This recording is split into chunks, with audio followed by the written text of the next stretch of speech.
Good evening, everyone. Hi, Bria. How are you? So, yeah, as you can see from the title, most of you already know, but yeah, just to the sadness at hearing of Brissy Boy's passing. I did get a message from his sister directly, so, and I couldn't get over it. So, hi, Kirsty. How are you? So yeah, I'll just quickly read this message that I got from her. Her name, it don't matter about her name. Hi, this is Brissy Boy's little sister. I know he had many friends online that he regularly live streamed with, but I can't remember many names. I do remember your name. We may have even been on stream together. I know from many chats that he thought highly of you. The sad news that Brissy Boy has quite suddenly passed away. He was at home watching telly when he passed, but above that, we have no information as yet. Could you please give me any idea of who else he was close to online that I should let know? So, I put a few names. So, yeah, I couldn't get over it, Bria. Honest to God. You could it, and I think everybody were at the same sentiment. They couldn't get over the fact, you know what I mean? So yeah, this is just a tribute to him. I mean, what else can it? I can't do anything else. But yeah, it did. Because see, this is the thing. Partners. This is the thing. It brings your own mortality to the forefront, if you know what I mean. And you're thinking, well, me in particular, live every day as if it's your last, you know what I mean? Because you never know what's right corner. So, yeah, that was exactly my reaction, Bria. I couldn't get over it. I mean, we weren't close, but yeah. And the reason why I come to know his sister, it was to do with baking, because at one point Brissy said he was going to bake with me. And then his sister, he says, "Oh, we were doing a FaceTime or something," and he brought his sister in, and he says, "Oh, she's looking for this recipe that were one of my mum's favourites," and basically, I found it straight away. So that's how me and his sister were like in communication. It were a shock, partner. So I couldn't get over it. And the fact that his sisters had communicated with me at such a horrible time. Yeah. So, but yeah,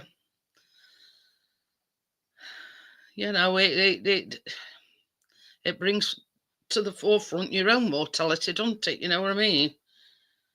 Yeah. Well, you see, that's how me and his sister ended up being in communication, because they were on about baking, and then he says, "Oh, my sister, she wants some advice or something to that, to that respect." And it were a recipe that her mum used to make, and she says, I can't find it anywhere. Well, anyway, I researched it and I found it straight away. So that's how me and his sister got to be in communication. No, I've just read that. Did you hear that message that I just read out to partners? R.I.P. I mean, I must have been one of the first ones that she's put. This is Brissy Boy's little sister. I know he had many friends online that he regular live streamed with, but I can't remember many names. I do remember your name. We may even have been on a stream. I think she means, when we FaceTimed anyway. I know from many charts that he thought I love you, and so I have to let you know the sad news that Brissy boy has quite suddenly passed away. He was at home watching telly when he passed, but above that we have no information as of yet. So basically, I'm just assuming he was sat watching television and he died peacefully. You know, other than, I mean, I don't think his sister even knows. You know what I mean? Until they have an autopsy or something. I don't know. I don't know how things work in Australia, but on a lighter note, I've managed to get all 8 of me chocolate oranges. Well, I haven't, Chris did. And from us local Asda. Hi, Johnny. And I thought it had been reversed and Tracy had been, get them quite easily. And she only managed to get last 4, I think, in Morrison's, weren't it, Johnny? So, yeah. So she's got to go on hunt for some more tomorrow. Oh, dear. Yeah, Chris FaceTimed me from Asda and he went, look at all these lot in basket. He says, I've managed to get all 8 from Asda. And you could have blown me down with a feather. I went, I mean, they've actually got them in our Asda. And he went, yeah. Yeah, they were a bit on pricey side. I mean, you see, Chris has been having a bit of jip with his back all day. So had he, I felt, okay, she might have gone a bit further afield. But, and I says to him, I says, well, it don't matter. Saving your legs or whatever, just get them from our Asda. So we did. So there you go. So I've got everything. I just needed some cream and some digestive biscuits. Yeah, I've just read a message out that his sister sent me, Johnny. You know what I mean? It knocked me for 6 yesterday. Honest to God. So I hope you're up there watching Brissy, and I hope you enjoy the live stream. Oh yeah, okie dokie then. I don't want to keep having to repeat it. That's all. Got an itch. Right. Yeah, Jason Buchanan. Got an itch right in the middle of my back. Old hairbrush. Yeah. And what were it he used to say? He straightened bananas. I think that was one of his fortes. Or did he bend bananas? I can't remember. I know it's something to do with bananas. Yeah. Ooh, he were a bugger for his bourbon, weren't he? No bend banana. But I always used to laugh at that, Bria. I mean, these is the funny things that you remember him for. You know what I mean? A banana bender. That's it.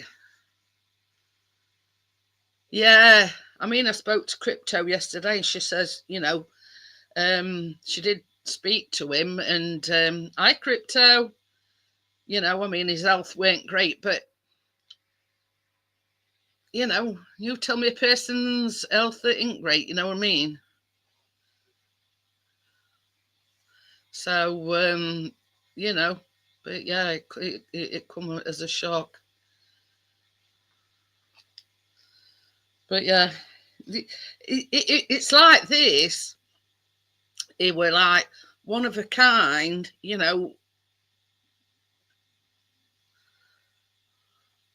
He's glass wetting himself. Yeah, but yeah.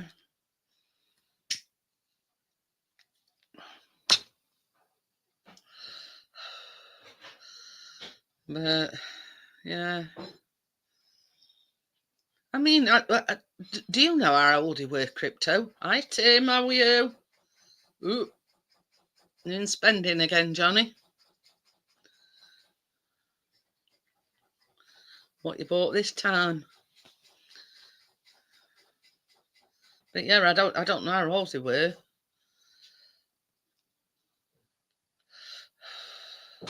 Suck it up, buttercup. That were it.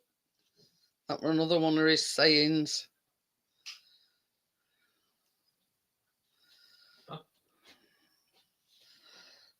Thank you.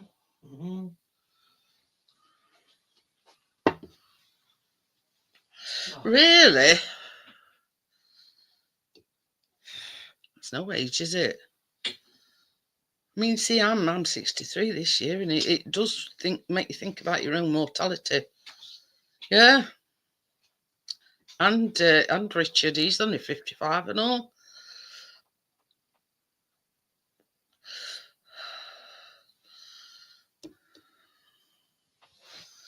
Ah, yeah, and then bloody crows in background, Tim. Used to drive me around twist.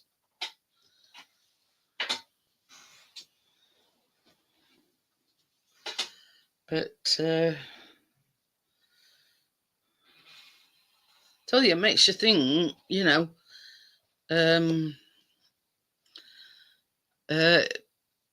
you know, none of us is getting any younger, and it makes you wonder. You know what I mean? It does make you sit back and think. You know what I mean? Anyway, links up there. Come and tell us what you've bought, Johnny. There were a message right at the very beginning, and Amjad says he was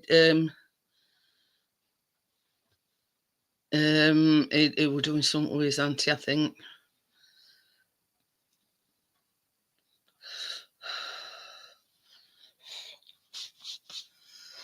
But you see, this is the thing. I didn't want to put out on Facebook because there are other people finding out, and you know. But yeah, Raphael put a tribute thing up to him, and I thought, well, you know what I mean. It saves me because it did really upset me. And then bloody crow, Australian crows must be different partners because they've noises fuck. Ah. But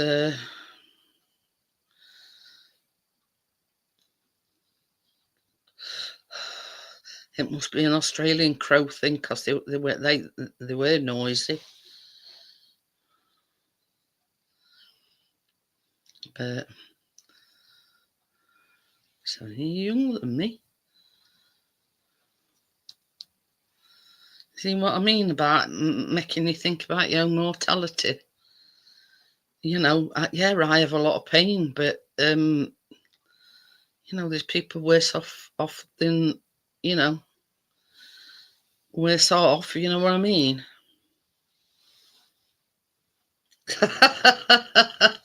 and then to top it off, there's been a stabbing at a school in Sheffield, and it's where our Callum used to go. Well, not actually you know, it's on the same road as Callum's old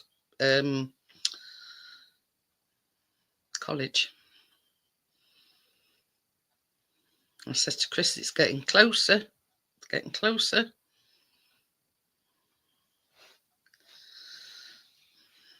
Lad died at 50. He were only 15, and the boy that's been arrested is only 15. And Chris was sort of sat there and he was going, 15, you know, shaking his head and, you know, in amazement. You know, there's one thing, you know, having a beef with somebody at school, but taking a knife in and stabbing somebody. I mean, when we were in school and we had beef with somebody, we used to hammer it out with his mouths. You know what I mean? You know what I mean? You know, when we were at school, we'd never think of taking a knife into school, but apparently there was an incident last week at the same school, and I think it's the same person. So I don't know.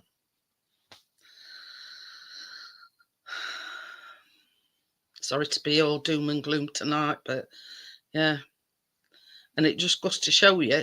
I mean, the school were All Saints, I think, on Granville Road, if you look it up, and it's just down the road here, where Callum used to go to college, on the same road. And it were about a 10-minute walk away, so right on your doorstep now, isn't it?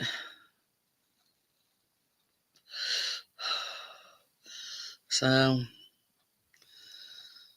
I need somebody to come up and cheer me up. Johnny, come up and tell me what you bought at your auction.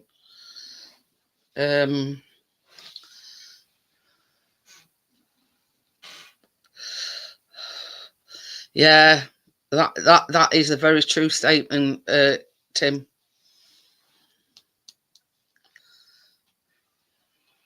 It is, Bria, especially when it's right on your doorstep.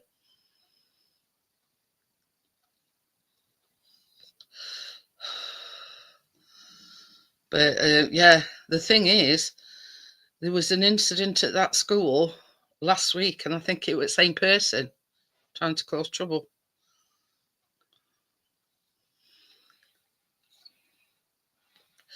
But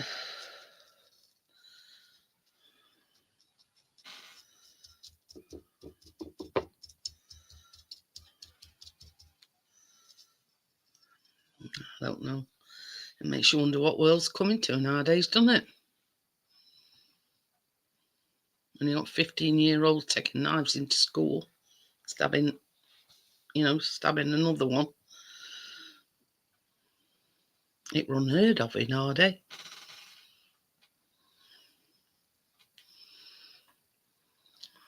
It's going to come to a stage now where they're going to have these like metal detector things.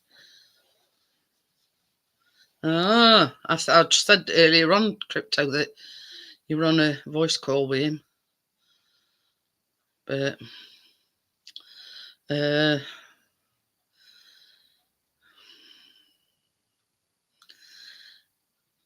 you know what I mean? I'm lost for words.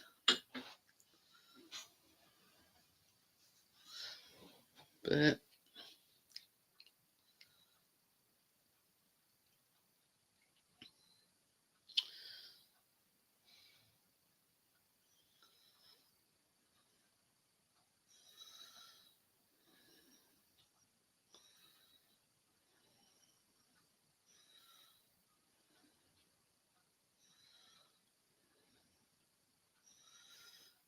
it says, boy, 15 hours after being stabbed at school in Sheffield, a 15-year-old boy has been arrested after police were called at All Saints Catholic High School in the city at 12:17 this afternoon.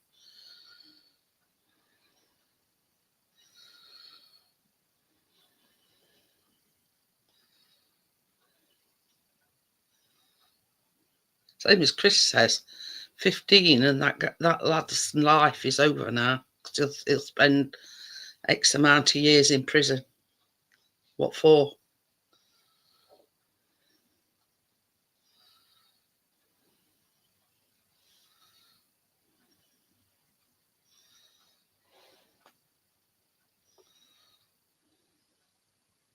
It says it's second lockdown in a week.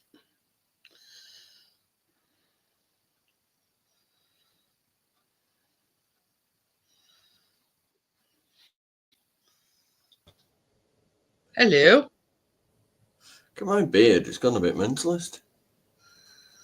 Have you been treating it? No, it's been going on.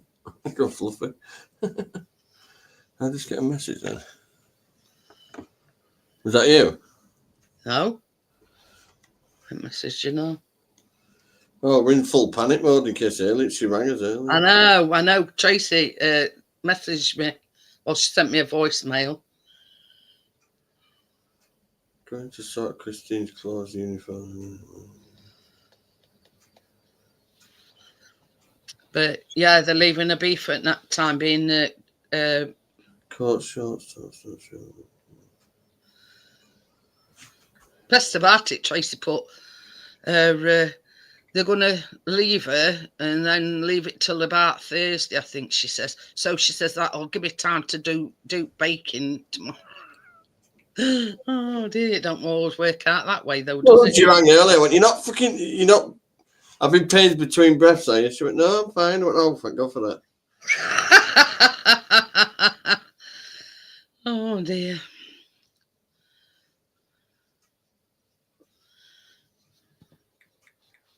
So what you bought today then?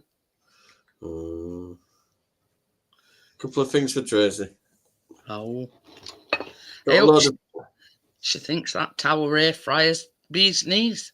Yeah, she just finished cooking the meat dinner. She says to me, oh, that Tower air fryer, she says, I says, well, it's more or less exactly same as mine, but Arn's digital on top, whereas yours has got knob things on top. It was good for 12 quid. It were a good price. Say at about 100 quid we paid for ours. Brand new. None of them trays that you put in have been used. But she said she'd done some chips in it. You see, you wouldn't have known that were a chip basket. I'd you not shown it me. Oh, geez. Hello, mate. What's my tea in 20 minutes? Yes, I know. Oh, dear. But yeah, Johnny bought a Tower air fryer for 12 quid off it. Well, I put 2 quid to it. Off the Carboot anyway. And it's more or less exactly same as ours. So I got the plug and fuse. Yeah, Arn's digital on top, and whereas Tracy's got like knobs. And it's one of these pull down and, it's got 3 shelves. So Johnny opened it up to show me and he says, I don't know what this is. And I went, it's a thing to do your chips in. I got her that earlier. Oh. Ice cream maker. Oh. Guess how much? Go on. 7 quid.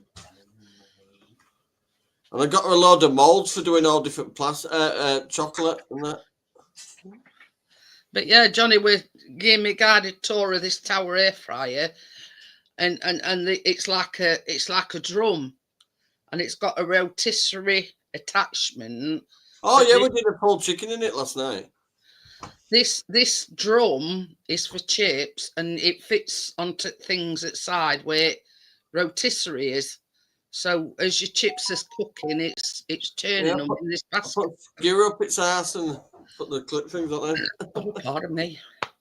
I am Jad. How are you? I had to tie its wings up because he kept flapping like that. Well, we see we've got an extra large chicken, and it's too big to go in our air fryer on that rotisserie. I just wrapped string around it, mate.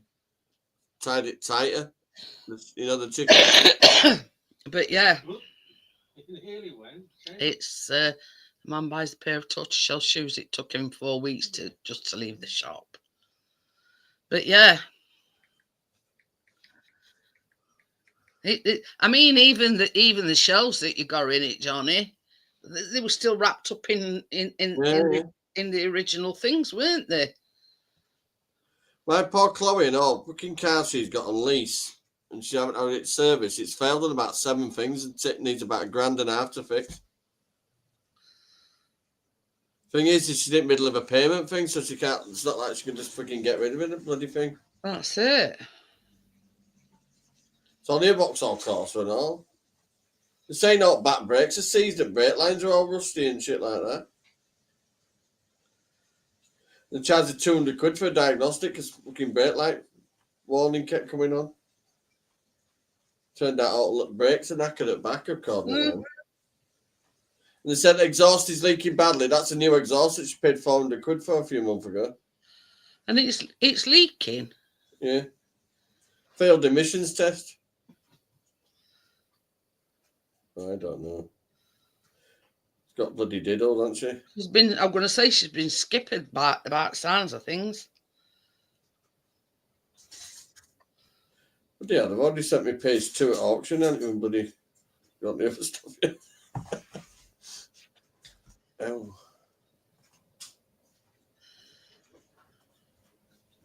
Yeah, that's all them molds, look. Look. All different chocolate molds. Ooh. And then that thing on the left is a brand new thermometer, cooking thermometer. And the a thing at the chocolate back, melter. and the thing at the back is one of them things where you go like that, and it puts icing sugar on you.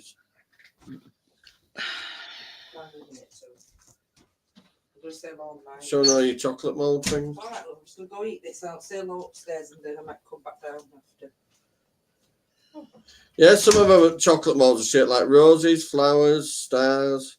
Some are shit like the proper normal blocks, and you've got gingerbread men. And then some All flowers. come in handy, Johnny.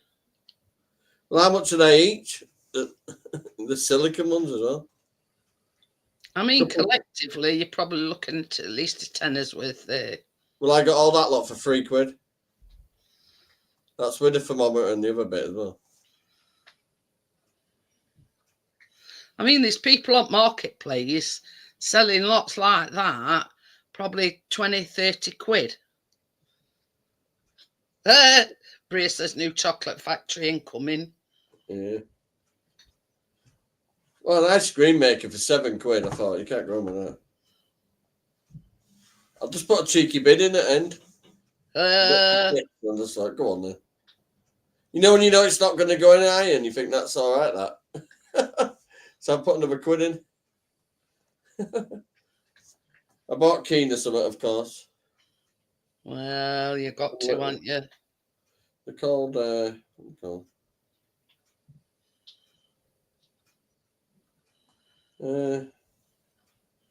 Vince's Kelly Ware little townhouse building construction. This is the one. This is the one that Johnny's got. Yeah, that's the one. 70 quid. Yeah, I got it for 12 on Tower. I mean, on Amazon. 12. So you get your. That's it. Yeah, look, little vintage house building kits. Look. Ooh. That's a little house that were £1. And then I got the little church as well. They were little, because when he was bidding, he went, "Whoever's just got that one, you might as well get the other one." And it was me. So I got the church as well. But look how old them boxes are. These are from 50s. These kits. That's to build a church. That one.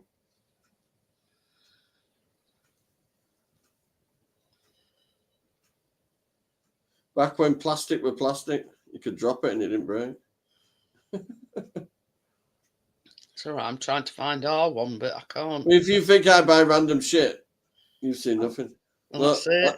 That's what you call random shit. What the?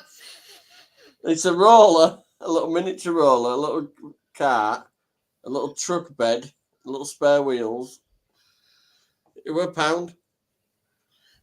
Bria says you best start growing cocoa beans.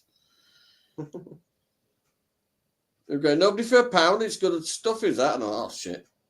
Go on. Once you get in one, you think, well, I need to spend about 20 quid, or it's not worth, going up for.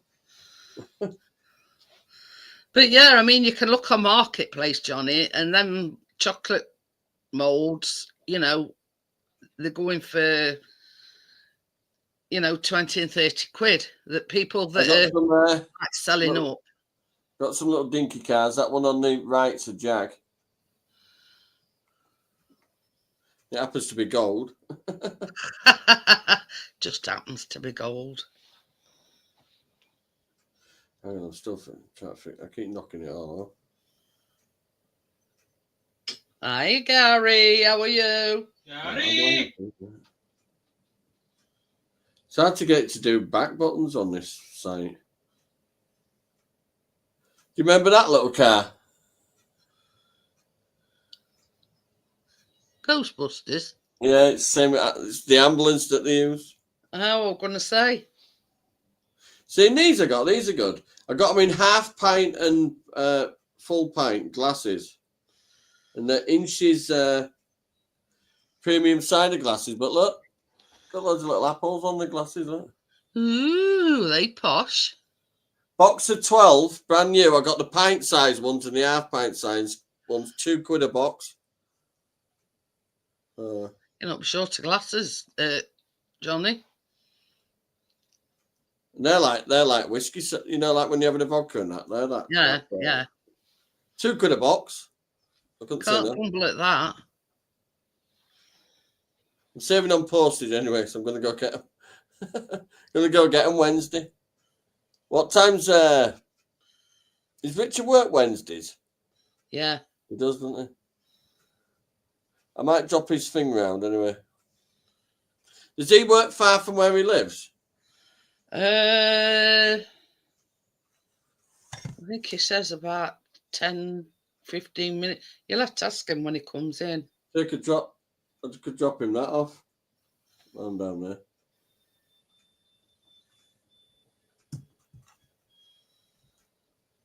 Then I'll be staying in this end of Leeds because, like I say, if she hadn't had baby by Thursday doing juicing, then Tracy will need to be at the hospital for 3 o'clock. But I'm going to have to get her there for like 2:30 or something. So I'll have to get back to Leeds.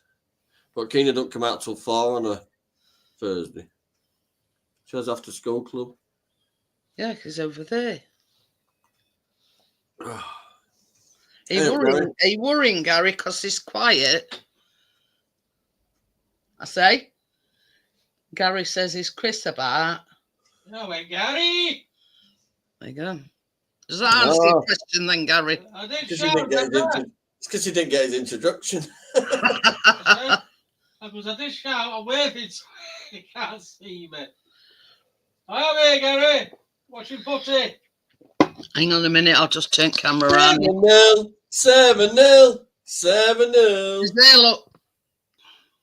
Did you hear all lead songs they were singing to Cardiff support?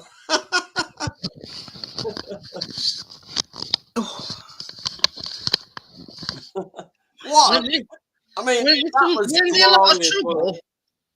They were even chanting songs. How many goals did you score? How many goals? No, what? I can't remember. Is he watching Sky News Transfer Centre? I don't know. He's No, watching football. Then I'll be watching Why? Sky News. Have they announced some signings, Gary? Oh, that way. How many goals have you scored? How many goals have you scored? Every bloody player. Absolutely hammered them. 7-0. That is one of the best scores ever, isn't it? Forest won 7-0 and all. And at one point they thought they were going back down to the Championship. Cardiff had won near enough. Cardiff had won 8 matches in a row, got up to Leeds and lost fucking 7-0. I think you beat Cardiff, didn't you?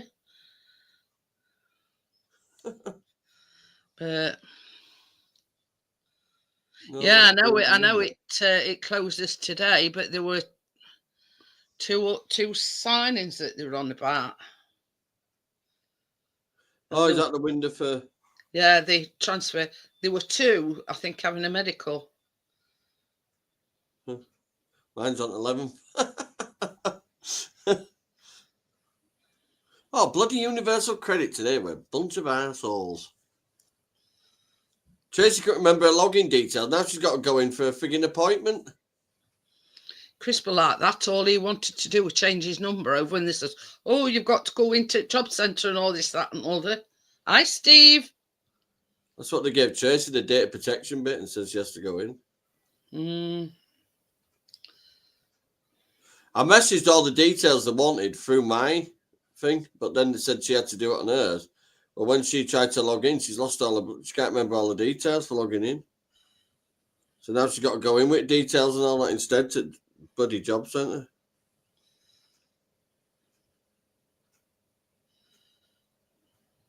We've got to have it all done by 17 because you know what they're like, the arseholes. They love to stop the money quick, don't they?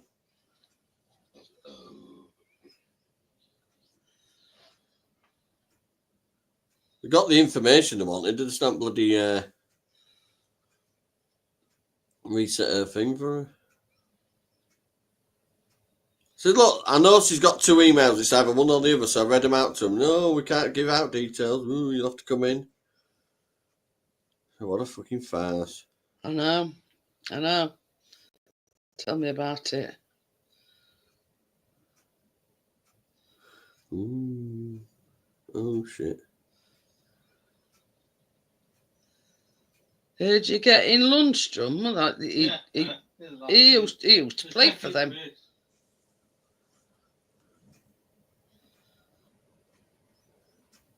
25 million? No, fucking ridiculous. Hey, up for a start, I don't think Sheffield United's got 25 million to spend, not on one player anyway. Tim says, I'll do, Chris.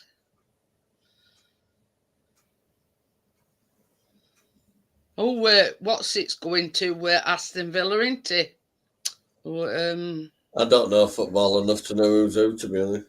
Oh, him that played for Manchester United. Rashford, that's it. Oh, what do you mean? He's only on loan to him, though. What's the miss a repayment? Does he walk off after?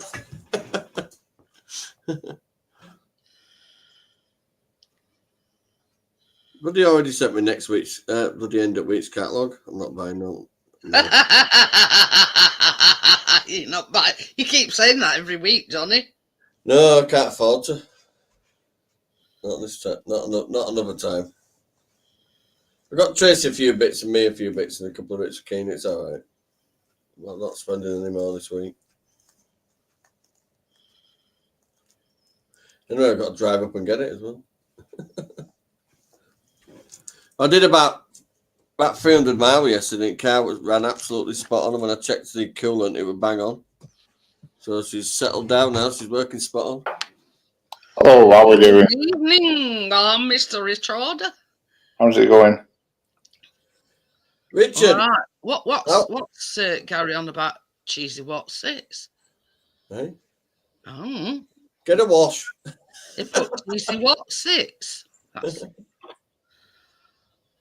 Is where you work far away from where you live, Richard? Yeah, about 5 miles. Yeah, because I'm going to be over there on Wednesday. I've been bidding again. Hello, Pix. Hello, Crypto. Hello, Gary. So we're going to bring you that. All right, yeah. because he asked me, and that's the only thing I know. It's about 20 minutes away. Yeah, it's about 20 minutes away. Do you want me to drop it at work? Could you get it off me at work? Yeah, could do, yeah. Could do that then. I'm going over once I've dropped Keena at school, so I'll be up there for like just after 10, and then I'll have a look around that place, and then I can drop it at yours, but on the way back. Right. Yeah, I'll. Put it in private chat, the postcode for it. Hi, Rosetta. Hello, Hey Rosetta. guys, Hello. how you guys doing? Yeah, Richard, if you stick it in private chat, I'll Yeah. work number, place. I am going to try so hard not to stick it in dirty, but I don't even know. Give me both. but I'm not good at taking things normally. Man goes for a job on a building site. Can you brew tea? Yes. Can you drive a forklift truck? How big is this teapot?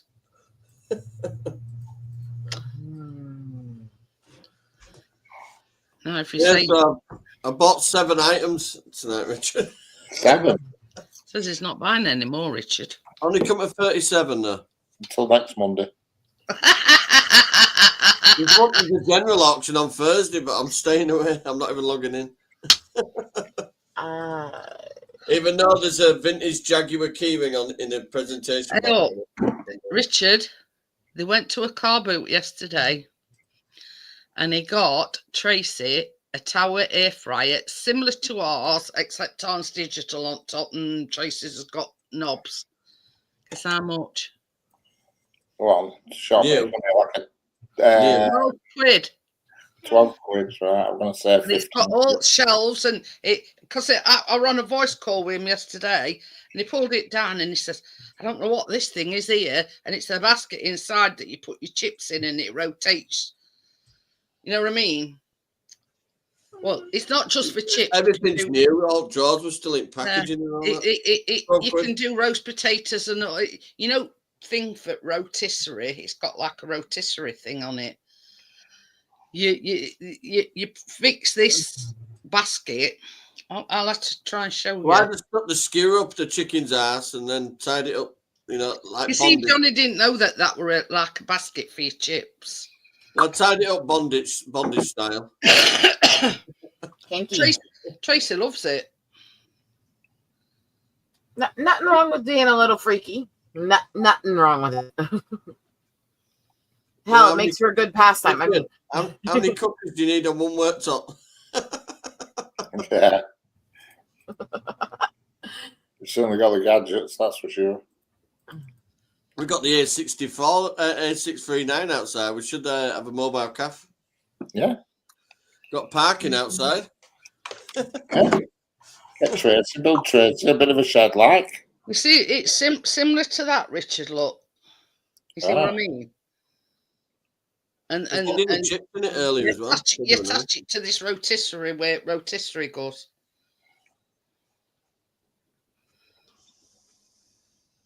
I mean, them alone, Johnny, is nearly 15 quid. Yeah. Well, I've done well then. I got a couple of pieces of weird little doggies in basket. Oh, pardon me. £2 each. Worth about a tenner each. So, you gotta have a little crazy fun in this world, right? Yeah, but my options are getting stupid now. I keep buying random shit. I bought a load of wagons and carts and that with no ends to them. I mean, this is what I've spent all my time doing recently, just making diamond art ornaments. So it's not like it's exactly high quality, but it's fun. Ornamental. It's just stuff for fun, but it passes time. And when I mean random, Richard, I mean random. Look what I bought. Oh, you can't beat whatever it is. It's a big roller. They're like little miniature. I don't know. Even you don't know, Richard. Well, there's a mini steamroller, like a car, and then there's like a truck bed with some spare wheels. They were £1. Right. Always handy to have. Yeah. Don't want for all that. They're not full scale size. Yeah. You never know where your measurements do. That's right. Just walk up and lay on my arms while I'm trying to make something. She's like, I did. What are you talking about? It's with cats. It's the minute you start talking. Well, she's got two things. She does this to me all day, whether I'm on camera or not. It's literally I'm making something that doesn't involve her, or I'm talking to somebody that isn't her. Therefore, everything must be dropped, and she must be the center of attention. Talking of which, Richard, where's? Oh, she's here. She's watching. See them glasses I got, Richard? They're pint size. They say inches medium cider on them. Oh, you idiot. Box of 12, £2, and I got the half pint ones, a box of them for £2 as well. Get 12 in a box. Pussy, pussy. Pussy, pussy. But let me know if you need any more glasses, Richard. Good girl. All right, just at the moment. Good girl. Good girl. I'm on a cup of tea tonight. I'm on baby standby, so can't be drinking. Come on, Arnie. Let me get some stuff done. If baby hadn't come by Thursday, they're inducing her, Richard. All right. Tracy says, "Oh, that works out all right." She says, "I can still do my baking tomorrow." Oh yeah. Whoa. You already bought forward a damn Arnie. pain in the ass. I thought it'd be us that'd be struggling to get them, Johnny. Yeah. Chris went to our Asda and they got them Lay in. down. Lay down. If you want to be Yeah, on your but arm, lay today, down. if we'd done this a bit further away from Easter, the prices have just gone up. I got a couple of those last week for £1 each at Morrison's. Now they're $1.75 each at Morrison's. I think Chris says Is she a bit of a parrot? 165, I think they were. Yeah, it cost him We shopped fortune. around. We might as well have stayed where we were. Henri, That's it. That's what he said. Because it was. get off the If they shelf. hadn't got any in Asda, it was going to go to own bargains. And I says to him, if they ain't got them in either Asda or own bargains, B&M's just a bit further up the road. But he's had a bad back all day. So when he rang me and he says, look what I've got in my basket. He says, I've got all 8 on. Hey, oh, Started something there. I Would was you looking not at the hit me in the overhead head stock, with your but tail, they only had the please? mint one. he's trying to give my chocolate oranges away. You see this cat? Warren, get You out. see how little she's letting me work? Yeah, biggest shortage in toilet rolls. Well, whatever you like. Yeah, Chris were ever so surprised when they got them in our Pussy, Asda. pussy. Because I'd said to him, I Pussy. wrote on bottom of the list, Mm. if you can't get the chocolate oranges, get the minis. But I wanted 11 bags of them. Because they were only 125 grams. So he says, don't you want these 11 bags of minis then? I went, no. I says, that was just a contingency plan if they hadn't got the chocolate oranges in. And there's the other one right here behind it.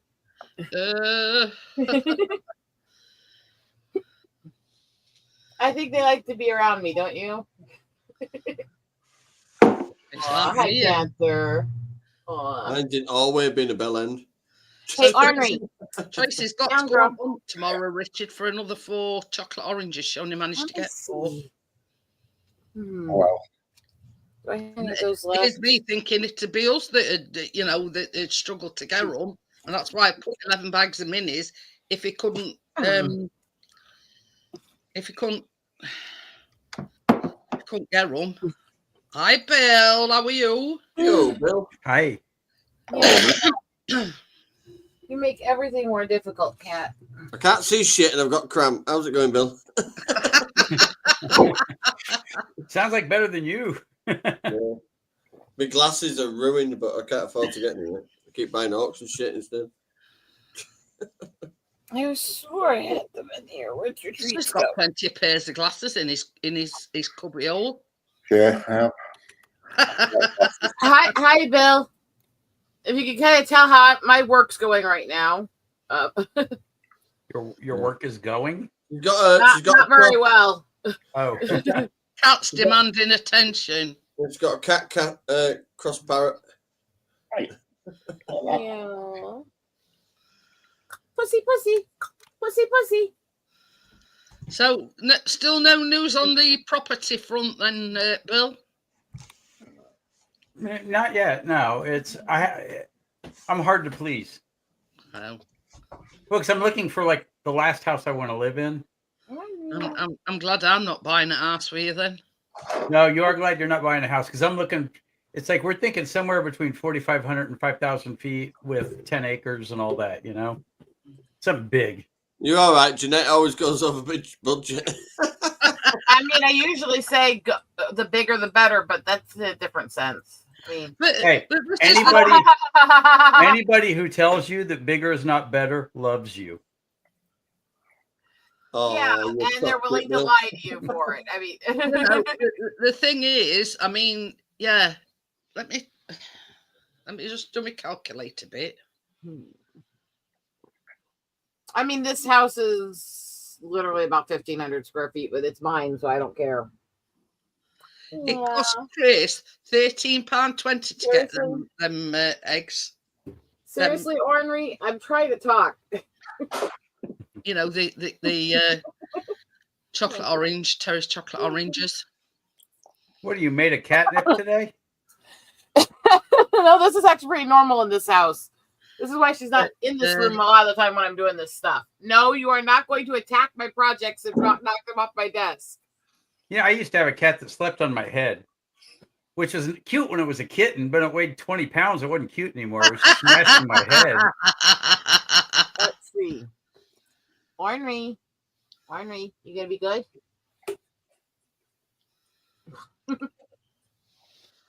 Come on. Down you go, girl. Yeah, Bria, you understand. When you tell somebody you want a little bit of space, you don't want a little bit of space. What you want is like an entire country between you. This is the heavier one.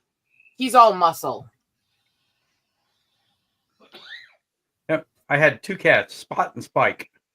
Spot and Spike, our original. Spot and Spike. Well, we got Spot, and Spot was a there's a word for it. It's sort of like a calico, but not really. Tortoiseshell. Mancoon cat. The ones that are No, it related wasn't to a Mancoon. calicos are slightly different, or tortoise shells. It has to do with which colors and markings are on Tortoise. them. It was a tortie. Yeah, they call it a tortie, a tortoise shell. Mhm. But it was all black and brown and some a little bit of orange and Yeah, it doesn't have the white and the tan colors. yeah. I'm thinking, yeah, Spot's parents and possibly grandparents weren't real picky. Because there's a lot of different cat in that cat. Well, the one that was just climbing on me is for my brother rescuing a cat that was in need while she was pregnant.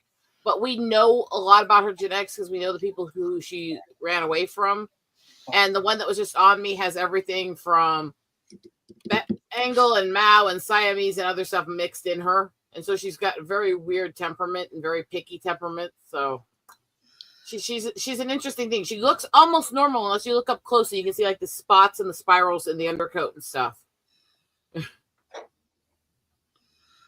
So she's a weirdo. And this one was a rescue that I took in about a year and a half ago, and the vets think is actually an expensive black cat breed. It was So an expensive black cat breed. there's a lot of them actually. They're classified as basically miniature panthers. They're specially bred for specific markings. Yeah, miniature panther's See just you a later, cat. Amjad. It's just like a panther's just a really big cat. A See you Yeah. later, thumbs up. They're You basically work your way bred to around, look you're a like cat little. again. Yeah, they're basically bred to look really sleek and tiny, like panthers, but house size. I watched a video, I think it was on YouTube. A guy, he adopted a proper Black Panther. You know, Can you imagine that? my favorite cat I've ever had in my whole life was a little orange cat named Boomer that I had about 30 years ago. I found him because he was being attacked by a hawk. And it was in the snow in a big field, so he had no chance. He was doomed. He was food. And he was about that big, tiny little kitten. And for the first month, I couldn't even touch him. He'd try to eat me. He was like a little orange ball of attitude. I could think through the years that there was Fiend that I rescued out of a snowbank with his tail busted after he'd been abused and thrown out a car, and Mischief was similar. Athena was thrown from a moving car at highway speeds after she'd been abused, and I took her in, and he was. No, They Boomer don't was know just a what plain all old was. feral cat in the middle of Georgia. Now, you guys Yeah. don't know what that means, but that's like when you Oh, watch shows about moonshining and stuff, that's the middle of Georgia. Oh, I do. I've been out there, maybe not long, but I have been out there. So Well, we'll have to. In the same box. yeah, this Cuddle him one on they don't. another.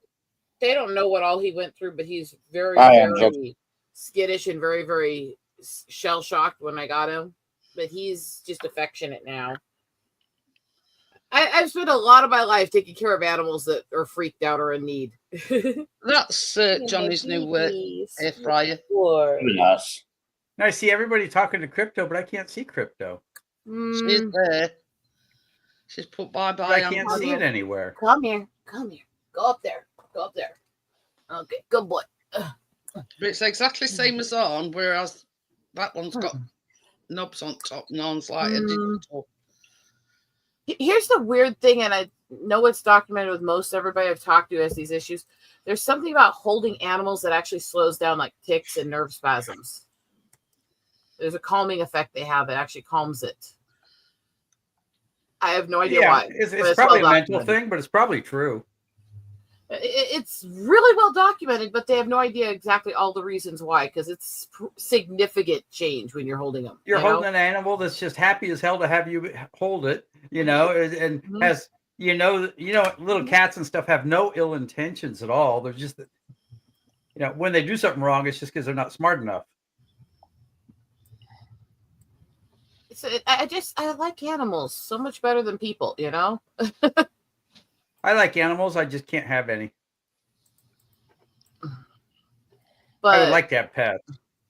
I actually understand that. The reason I have to have mine is because with all my issues, I kind of need them for my anxiety and my other issues. Yes, Panther, I know I stopped petting you. Why are you climbing on my leg? Okay, you got down and climbed back up here. Okay. Okay. You weren't done being held, huh? I love cats. They're so sweet and affectionate. This is why I've never understand these people who say that cats are so aloof and so unfriendly. It's like, not unless they don't feel comfortable with you.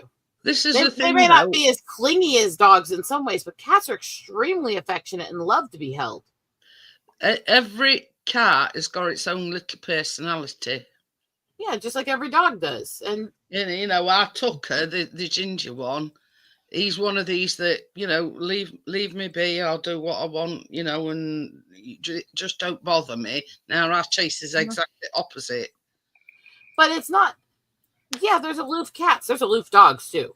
But the average is not that way. And I don't know why cats have gotten that stereotype when dogs haven't, because both can be really hyper affectionate. You know what I mean? Yeah. Like, look at this boy. He just wants to be held.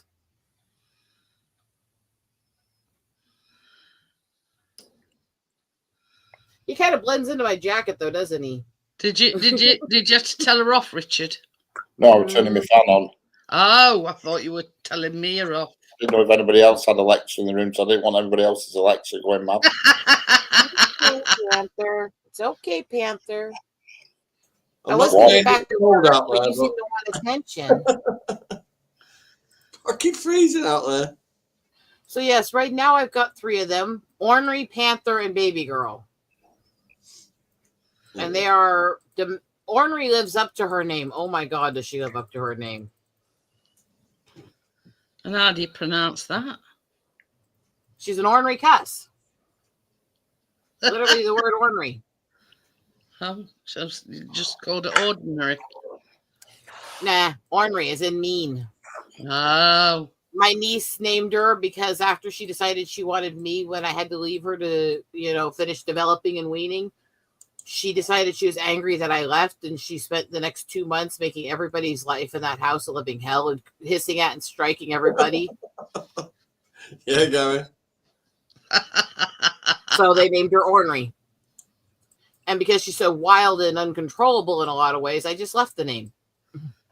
Oh, there you go. Well, I've got 2 names, Knobhead or Mister.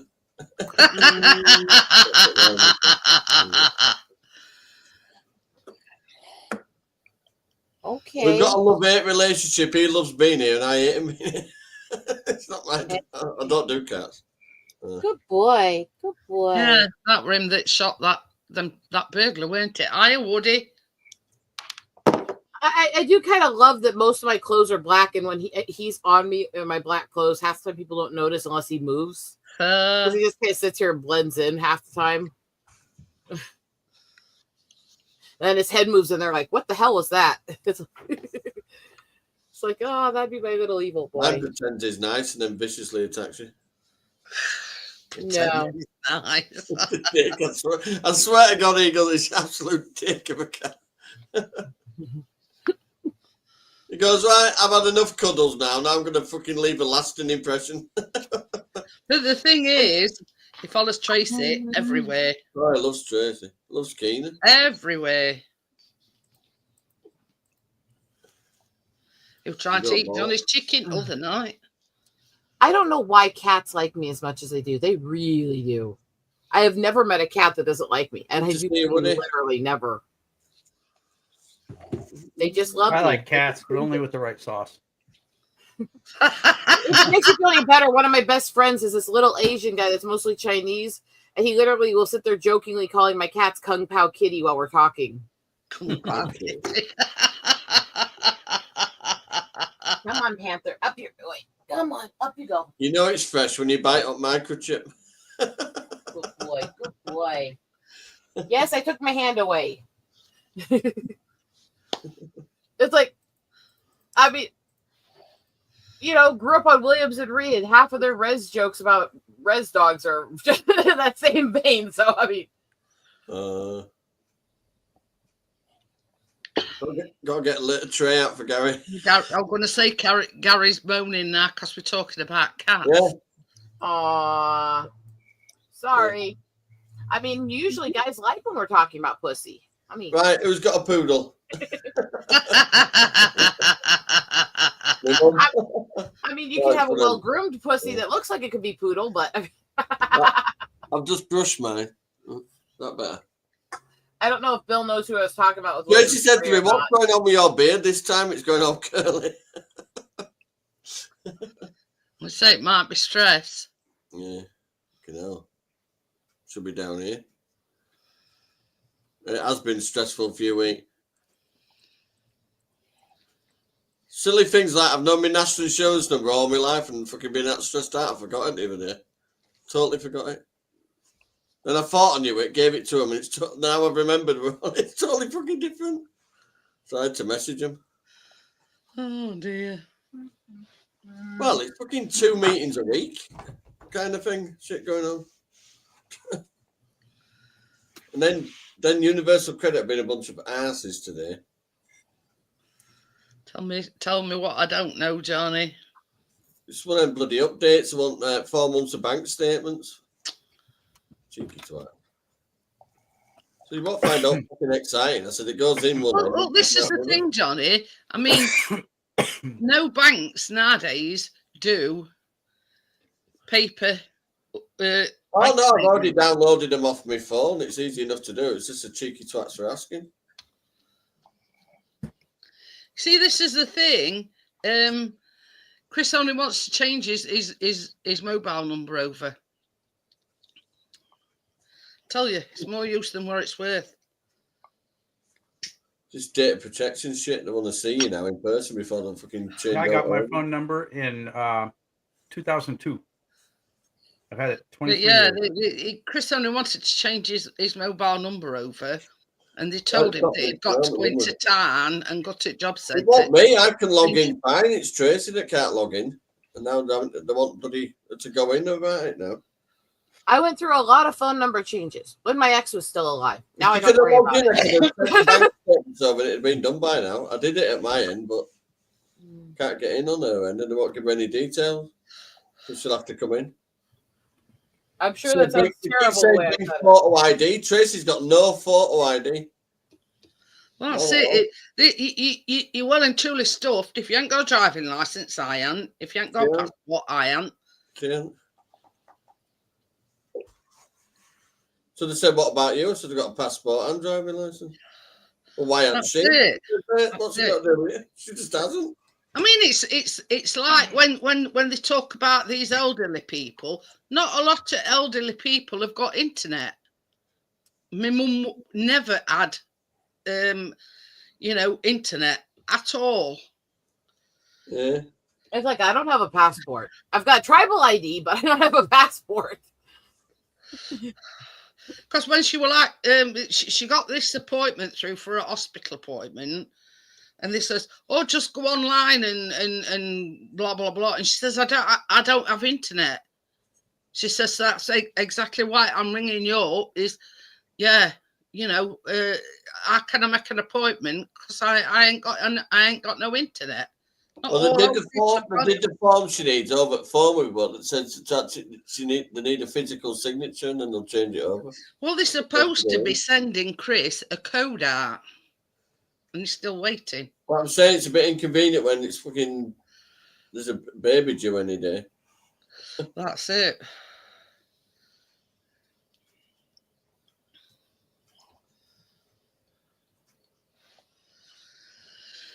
Oh, yeah. Track you with phones, yeah. That's true, that Gary, you know. Did they put like a tracker in them then? That's what is it? Ellie has a phone, but she can't have it till she leaves. She's got their phone. Ah. So we can track the phone. But they've told her that though. Well, at least they're being honest and upfront that, they can track her whereabouts with a phone that they've gave her. Phones won't let you put any social media out like that on them. It's That's it. basically text and she can watch YouTube stuff and all that, but that's about it. Yeah, I mean, well, that's understandable because they're supposed to be in prison, aren't they? If you know what I mean. Yeah. Oh yeah. My dad never liked all the technology stuff, and mom's always had the phones, the computers, the interact, running groups, and DJ stuff for It's people. like PC world in this. Dad always hated being My involved in all mum this stuff. never even had. Other than making and recording DJ stuff, My my dad mum's pretty did good all of gadget it. wise. And My mum never even had a phone that could take pictures or receive pictures. my dad never had any of those. In fact, the only phone he ever technically had that was his, literally the only phone my dad ever had that was his, was a prepaid flip phone with 10 minutes on it for emergency if he couldn't get through to mom, which he used like twice in 20 years. And my mum, that's all my dad ever had. I'd explained to her several times I had to send a text message. She could not send a text message. Well, my ex Claire, she's always had one of these analog phones. She can't do smartphones, but it's finally packed up on her. She's got a smartphone now. She's got a fucking clue what she's doing with it. I was gonna say my dad was weird, anyways, because my dad, I swear, he had this electromagnetic pulse that was so freaky. He could pick up my mom's phone from the bottom like this, with it off, with its case on, and it would literally turn the screen on and start reprogramming itself because the static he created. I mean, this is that, but I've still got my mum's. This is my mum's old phone. Yeah, and I know that sounds like it was. That's same as what Claire had, but it was blue. Every time my dad touched her phone, it would reprogram itself. And she'd even, can you see that sticker up by? She'd even wrote a phone number down on it because she kept forgetting her own phone number. I still do that. I've had this number for like 2 years now. Yeah, my number is. Now, what does it hurt for her to forget her own phone number? She never calls her. That's it. Do you want a coffee on that? No, you got one. But yeah, this is just your bog standard phone, and I don't know why I've kept it because it's got no charge or anything on it. But I've always kept it, and my mum's been dead 8 years this year. It's a sentimental thing. I've still got all kinds of. You know what I mean? And it's sort of just to start reminder. I mean, she was 75 when she passed away, and she didn't know how to send text messages. It got no camera on it, look, or anything. Oh no, it was £6 I got the ice cream maker for. I still have a bullet casing in my purse that I've had there since 2019. It was collected and given to me after my grandfather's funeral. It was part of the 21 gun salute for him. I still have that in my purse. I've had it there for almost 6 years. Woody says I phoned home once and I'm guessing you don't fly on airplanes much. They would not approve of that. I can't fly medically, actually, so that's a negated issue for me anyways. But so don't fly medically. In other words, I have medical reactions to flying that are very severe. Well, everybody's got a reaction to flying. It's the low pressure. Yeah, but not everybody actually ends up hospitalized from it, which I have. You could use oxygen to get through it. It's a pressure reaction. It's really weird. I was saying the doctors have told me don't fly. I'm so weird medically. It's not even funny. I just kind of stay on the ground and do my thing. Beer's still got iPhone 3. But it's like I don't fly, so it doesn't really bother me. But no, I've kept that on me. She's still got her dad's phone. But yeah, I mean, I don't know why I've kept it because it's not of use to me in any way, shape, or form. But same as you say, it's a bit of sentimental value. I mean, I've got one of them corner units, same as yours, Richard, here in corner, and I've set it up exactly how my mum had got it set up with all same ornaments in it and lot in corner. And you know, don't give me this spiel that it's like a shrine to her. It ain't. It's just. You know what I mean? There's nothing wrong with keeping mementos to somebody that you love. Even if they're silly things, even if there's no functional use for you, there's nothing wrong with keeping something that reminds you of somebody that you love, that you lost. But there's nothing wrong with that. A lot of stuff in that cabinet with my stepdad's, and he died previous to my mum. So it's sort of like, there's some stuff with my mum's in there. There's some stuff with my stepdad's. You know what I mean? I still have some stuff I kept that was around my granny's place when we cleaned up after she passed away when I was 15. I've got my grandma and grandpa in the closet. Does that count? Depends. Are they actually ash or skeletons? I mean, Well, that's not important. because technically my dad's ashes stay in the room I have at Mom's house where I helped. Well, what happened is You know how I was showing you guys the snow a couple of weeks ago? You with that white stuff on my car. Oh dear, 86. That's okay. Yeah, it's 86 now, but if you look, wait, where's it at?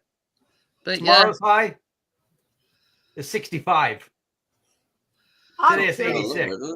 I'm curious now what it is outside because I have not been outside today. The wind took my mother. Now floating somewhere out to sea. Skegness. Now, since my wife knows that I'm going to go before she does, I've got very specific instructions that I want her to put me in a little jar on the fireplace and put googly eyes on it.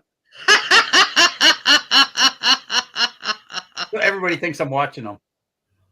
Do you know something? There's a bus shelter. Do you know the trolley shelter things at Morrison's?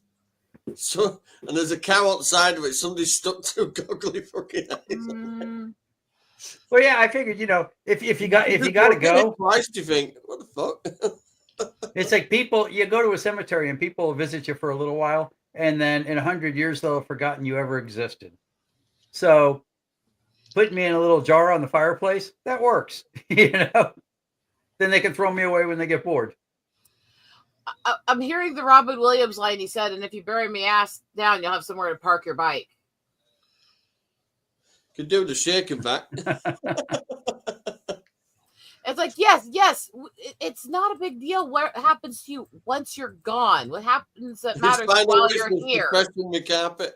Yeah, but if you get yourself put in a little urn with googly eyes on it, your humor will live longer than you do. Oh, I get that, actually. Told you it's midnight. That might be the, being from a family full of smart-ass weirdos and rednecks and probably get that really well. Well, I let my son know and my brothers and everything know that I told my wife specifically to do this. And they know me well enough to where they said, and they didn't see an issue there. They did spend a couple hours trying to come up with something funnier. And that's when you know you're in the right family. You're in your family, I don't really have any clue what to have done with me when I die, because I don't think I've ever actually really cared. Honestly, once I'm not in this body, I really don't care what happens to it. I think you're brown bread. Like say midnight for me. I don't agree with the whole belief that what you lose in this world, you can't use. It's all right, Eagle. I've got three big black wheelie bins. So well, when it's Johnny's time, he's going off it. Oh yeah, it's so much stupid. Like, like Thelma and Louise, Johnny is. Jaguar going past the moon like that 18. Oh dear. Probably the next time my brakes fail. No, it's all right. Oh, did you guys see that we've decided we're going to take Greenland or whatever? Yeah. Oh, there was a video that Drew Lynch did about that. That was one of his little shorts. He wants to take Greenland and Canada for some reason, and I really don't understand why anybody would want to buy that land of frozen piss, or Greenland for that matter. One word. No reason behind it. One word. Thule. I know, but there was it's a joke. Spelled Thule. I know. That's why he wants Greenland.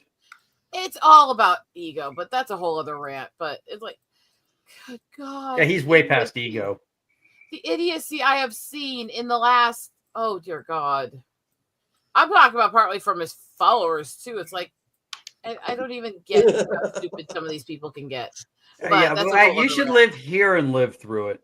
I'm just getting popcorn. It's good. It's like he's decided he's going to take the Panama Canal back, which is 25 years too late. We never should have given it to them. Untapped minerals. Is that what it's all about then? No, the Panama Canal is all about transportation. No, I mean Greenland. Is that about untapped Thule. minerals? It's all about Thule. What is that? It's THULE. It's also our northernmost Air Force base. Oh. I can't wait. So if there was ever a world war, it's the closest to the people we'd probably go after first.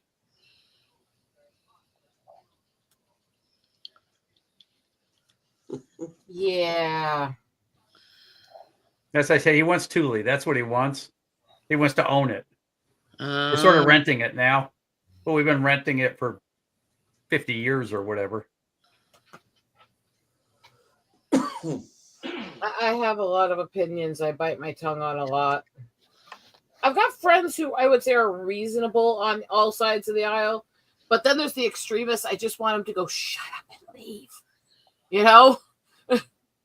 I can handle anybody who they're genuinely conflicted on issues. They lean center left, center right, and they try to think complexity and understand the different social, economical, and financial issues of each situation on its merit.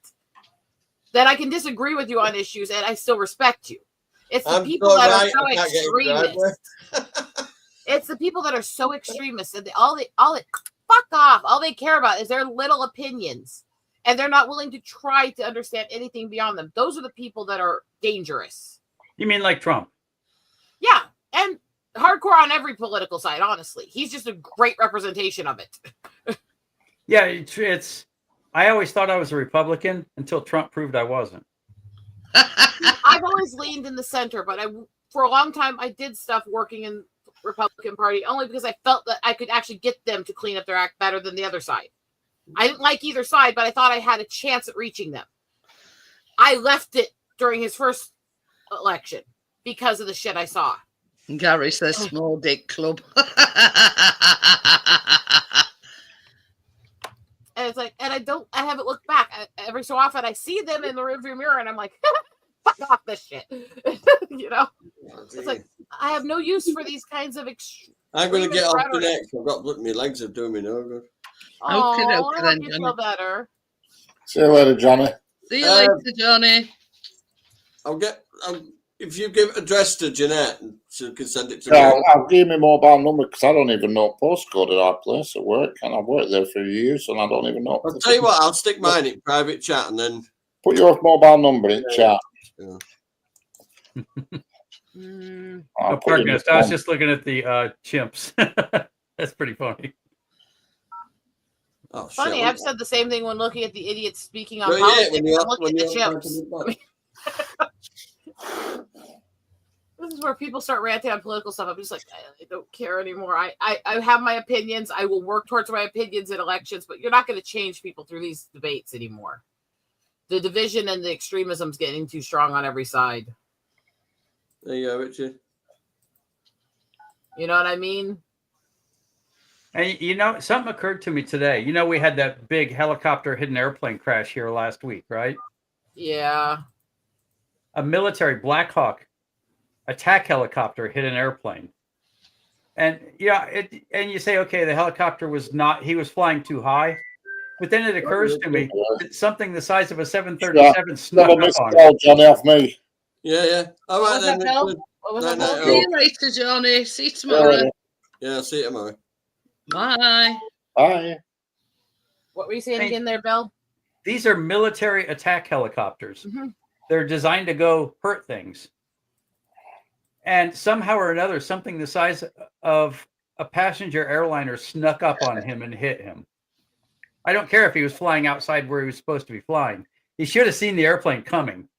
Oh, no. Like, I'm sitting here, and my husband is an avionic engineer, and he's sitting there going, this doesn't make any sense. This is insane. No. And I trust him on that, you know? It's like that helicopter cockpit had to be lit up like a Christmas tree. It had to be. It's just it doesn't make sense. And to that same merit, though, it's these people that are like spreading like 5 billion conspiracy theories with no evidence. It's like you're not helping the discussion on how we can figure out what actually happened. No, This what is happened is he was full of himself and went higher than he was supposed to. He wasn't paying attention. Mm-hmm. This is the thing. It's speculation, and It's all speculation. Yeah. Until they get the black box. And yeah, the last thing the helicopter pilot said was I've got the plane in sight. But if you watch the video, he saw a plane that was out in front of him, not the plane that was about to run him over. So he wasn't paying enough attention. Mm-hmm. And it was a training flight. And I'm pretty sure he got less than a C on that flight. I was going to say he couldn't have gotten a good grade. If it were a training flight, then they shouldn't have been in a jet's flight path. Well, now it's Reagan Airport and the White House. The White House is within shouting distance of Reagan Airport. And these are the guys that protect the White House should something bad happen. And so they go around the White House quite often. It's just he screwed up. Mm-hmm. Yep. The issue isn't that he screwed up. The issue is all the conspiracy theories on both sides, the extreme crap, and people trying to come up with excuses. That's what's driving me crazy. Yeah, it's kind of hard to make an excuse. I mean, it's like me. Unless I hear it from horse's mouth, and yeah, eventually the flight data recorder will be recovered, and it'll be public. And at that point, we'll know exactly what happened. And I'm pretty sure all that's going to happen is because they already released the tower recording, and the airplane actually tried to pull up right before it hit the helicopter. The helicopter was static. It was running a steady path. So helicopter never saw the airplane. At the last second, the airplane saw the helicopter. They hit like this, right? Mm-hmm. They hit nose to nose. Well, they hit it at 10 degrees off of nose to nose. Yeah. It's like... But the helicopter wasn't supposed to be there. I don't know. I have almost no faith in humanity anymore. I think everybody's getting dumber every day, I swear. And I think it includes, to a degree, even us. Because there's just so much stupidity in the world right now. And it's just so prevalent in everything you see, hear, and experience. You have to really fight not to get sucked in by it. I mean, there were another plane crash in Philadelphia, weren't there? Mm-hmm. Oh, that was a little job. Yeah, he just screwed up. Yeah. You see, Gary's just said, I thought the helicopter were behind the jet, but you see, no, they went nose to nose. Misinformation and it's all speculation. This is also why when there's any tragedy, I'm always getting on people. Do not listen. I don't care which media source it is. I do not care which person, which expert it is. If they're trying to tell you what happened in a big event or tragedy or event within 72 hours, they're full of shit. They don't know the facts yet. And they're spreading misinformation. Do not just take people at face value because most of the time they're full of it. I've heard both of them stories today, partners. They're on about stopping vehicles going on Snake Pass, and Scotland are on about banning cats. Chris says, "Well, how's that going to work?" And the reasoning behind this, it's the Scottish National Party, right? They're on about banning cats to save the bird population. Unless a cat's sitting down to a 5-course meal and each course is a bird, then you know what I mean? Yes, there are issues with feral cats, but banning cats isn't going to do shit for that. It's not going to stop the outbreak of feral cats. All it's going to do is make it harder for animals to get cared for and start mass murdering animals. That doesn't make any logical sense. I mean, we heard it this morning, and Chris said, that don't make no sense at all. And how many natural cat breeds are still out there eating mass amounts of birds and animals every day? So it's not like it's going to go away just because you get rid of some of the ones that are People also forget Exactly. cats are the animal that's So self-domesticated. We only bred them so much. A lot of the breeding that happened was their own doing, as they came to people for attention. same as Chris says, what they're going to do? Are they going to cull all cats that, reside in Scotland? It don't make any sense. No, it doesn't, and that's the thing. Banning cats. And what about these people, or that own cats at the moment? What they're going to do? Go Nazi style into people's houses and.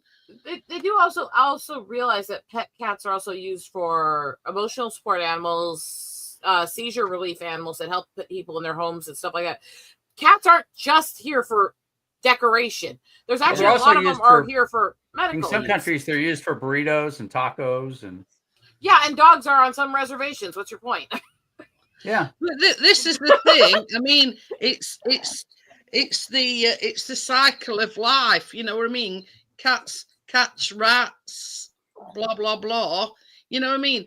The 2 cats that we've got at the moment have never caught a bird. Mischievous.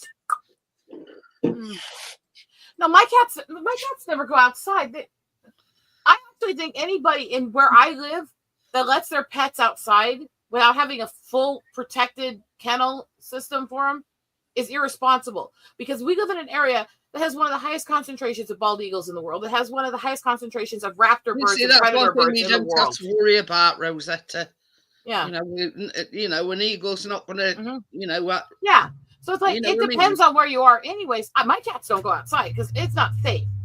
And any reassurance I needed for this was absolutely solidified a couple days ago when I was out doing nature photography, because I literally came upon the eagles eating the pet dog they caught.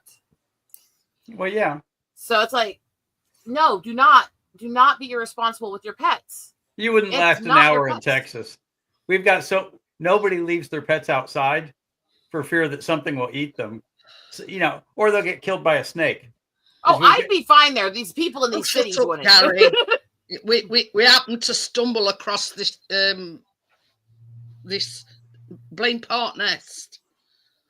Also, I actually have been to Texas a couple times. Not bad area for nature stuff, honestly.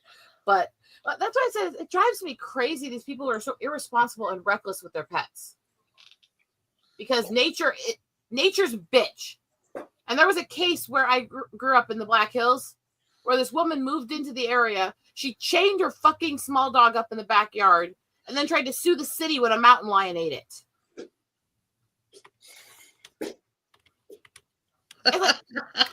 It's not our fault. You're an idiot. Mountain lion's fault wasn't at fault. They just looked at it and went, oh, look, lunch is tied down and ready for me.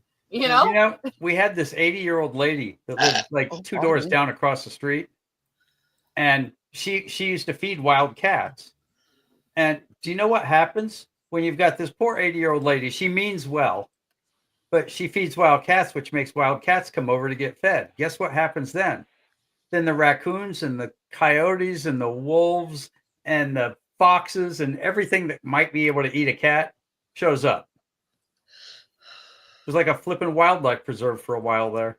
Well, if you look at a lot of these events that happen in nature, when you have like salmon spawning upstream, or you have all these different animals that'll come into certain places to spawn and reproduce, what also always happens with those is mass amounts of the predators who eat them show up because they know what's going to happen and they want to be there when it's during the feed.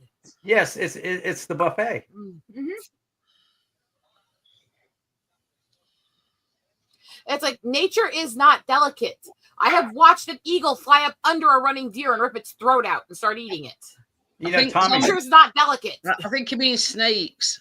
The most dangerous snake in Texas is, we call it the black racer, but it's better known as a water moccasin. Yeah. Water moccasins. You don't want to be right next to the edge of water. You get rattlesnakes and all sorts of whatnots. But the black racers will get you and you never see it coming. And they're fast. They hang out in the water, but they'll go from 15 feet out to in your pocket in about that quick. See, and that's the thing is, I'm used to desert snakes. I'd take those on over the water snakes any day. And we get a little bit mostly benign snakes, but every so often we get poisonous ones, both land and water based here. And I'm watching for them every time I'm doing shit, you know? Because I do know they're there. I know they're a threat, you know? And the UK's got almost no dangerous animals at all. Yeah, the UK, you guys don't understand any of this. Well, They're going, there's supposedly, you know, black panthers roaming the moors, but that's just, you know. Yeah, they're mythical animals, though. It's not like alligators in Florida where you want to see an alligator, all you have to do is just look around a little and you'll probably see one. Hell, if we want to see a croc or an alligator, you've got to go to the zoo. I had to dodge an alligator on the fucking interstate in Louisiana. What Ness says I was up there trying to chomp at the cars. That's the most dangerous snake that we've got in the UK. I got 18 stitches right here from a baby alligator. Because people don't know alligators are yellow and black when they're babies, when they're first born. But they're still all full of teeth, and they will bite you, as it turns out. I saw it, and I thought, oh, look at the yellow and black lizard. I want to catch it. And he caught me. So, yeah, it's like, because I've dealt with all kinds of crazy wild animals. And I tell people, yeah, I love my work. I love finding all these animals, photographing them and stuff. But if you're going to be out in the woods and you're going to be tracking wolves and coyotes and bighorn sheep and bison and all this stuff and photographing them, you better know your fucking animal safety. And you better know what other animals and bugs are in the area that could be dangerous to you.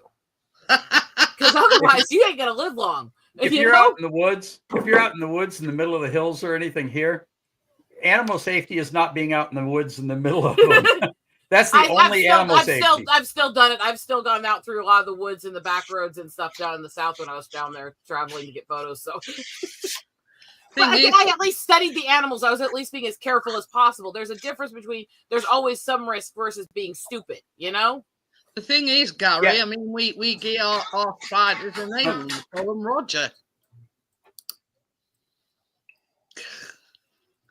You know, but we don't take, well, people have tarantulas, but they're not in the wild. But how would most people react if they walked out the steps at their parents' home to take the trash out for them, and sitting next to their parents' car in the carport is a mountain lion? How would most people react? Jimmy said. I was just like, okay, hi, set trash down, step back in, don't lose eye contact. Bye-bye. You know? It was all calm. Can you imagine going out in your ginnel, Richard, and seeing a bobcat? No, I couldn't. Oh, bobcats are little compared to mountain lions. I've run into those too and photographed them. That's the thing. I love my work, but most people have no idea how hard this work can actually be. See, this is one of the ones I photographed. Look at. Well, that's nice. That was taken on Christmas Eve in 22. Literally on Christmas Eve. Yeah. I love this work, but it's not for, I've had some people go, I love this kind of stuff. This is so cool. How could I get into it? It's like, well, let's see. If you're going to do nature photography, you have to be quick to study animal types. You have to understand dangers. You have to be really on your feet and attentive.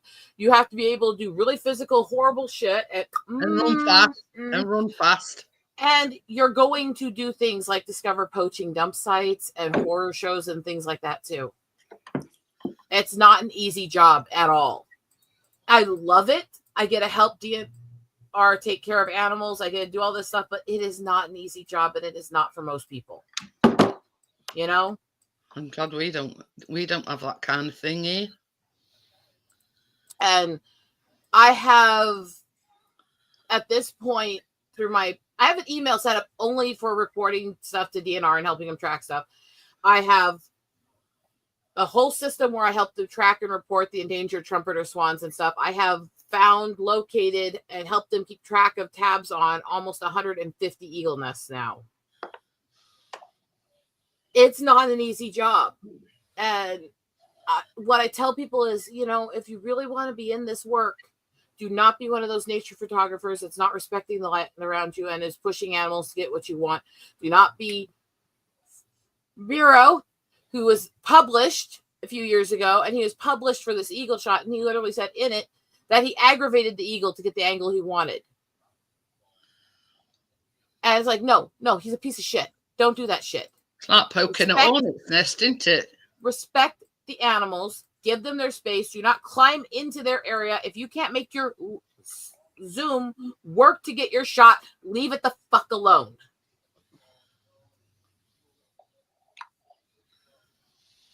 That's just all it is. And it drives me crazy because I love my work as a nature photographer, but there's a lot of my fellow photographers, I really, really dislike them. And I've seen the abusive attitude they have towards animals. I've seen the way they manipulate photos of nature areas and then claim that's the actual area without editing. I've seen all this shit done. I have no respect for that, you know? It's like, it's a great job if you do it right. And you can actually really help care for the animals, help protect the land, help all this stuff. But only fuck off. Only if you do it right, you know? Yeah. And yeah, poke the bear's an issue too, because bears were not in Iowa for a long time, but they are native here. And they have been having a lot more issues with bear sightings and bear attacks here lately. They're coming back. So I'm not going out without protection because we have found mountain lions, bobcats, wolves, coyotes, bears, and other stuff in eastern Iowa here along Illinois and up into Wisconsin lately.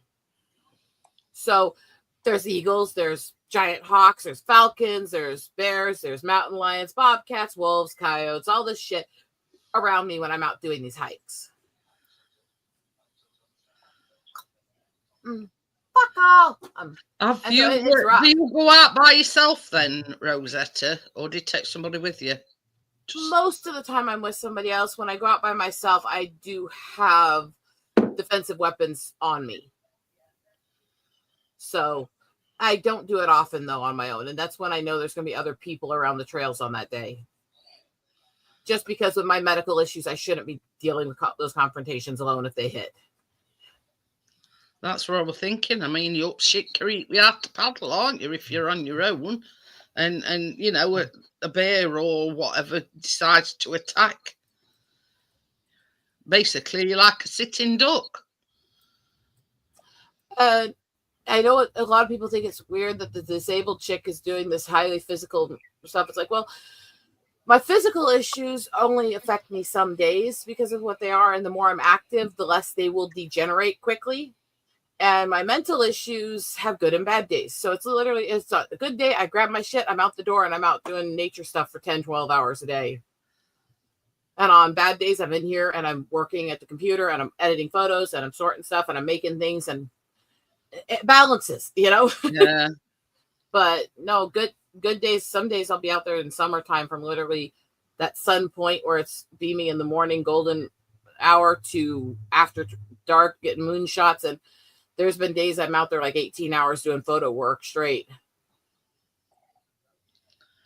So it is not the easiest work in the world, but it is very, very good if you can do it. That's it. I've had a few people tell me I'm a bitch because I'll tell them it's not for everyone. Or some people will go, I really like this work. I'd like to do it. And I'm looking at them going, I love you, but it's not for you. It's like, that's not bitchy. It's just understanding people and their issues and their limitations and how they function and think. And that's nothing against anybody. And if you want to overcome that and grow past that, we're all capable of that, but you have to really work at it. And luckily, I'm not over ticky today, so it's a little easier to express things. Only every so often I'm ticking right now, not too much. But I wonder where Bill's gone to. Oh, he's on the phone. I'm going to say he's disappeared somewhere. He's had some phone ring, and while we were talking, he came like this and took his headphone Might out be and a walked off. Customer or something, I don't know. But yeah, it's like, so I try to tell people it does matter also where you live. A nature photographer in the UK is not going to have the same struggles that a nature photographer down here in the States have.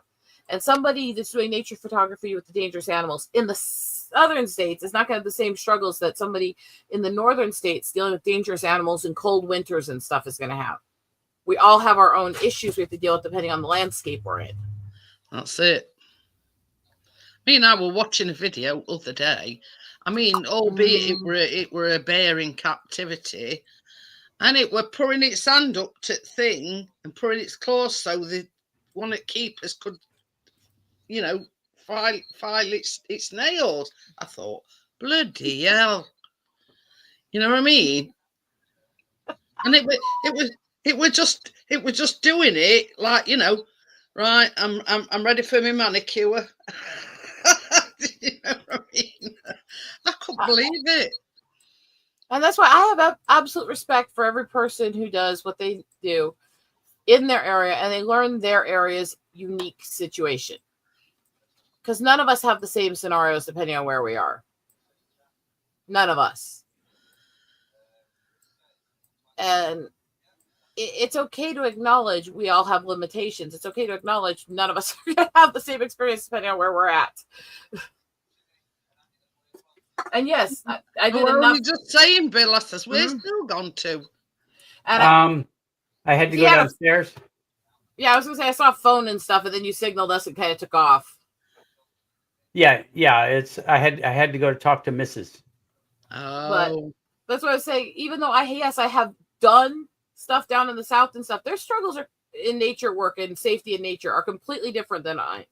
They do not have to deal with the harsh winter stuff that I do, but I don't have to deal with all the same dangerous animals that they do. And it's completely different landscape for every place you're at and this stuff. And being this kind of photographer is completely different job depending on where you're located. I've got a question for you two in particular.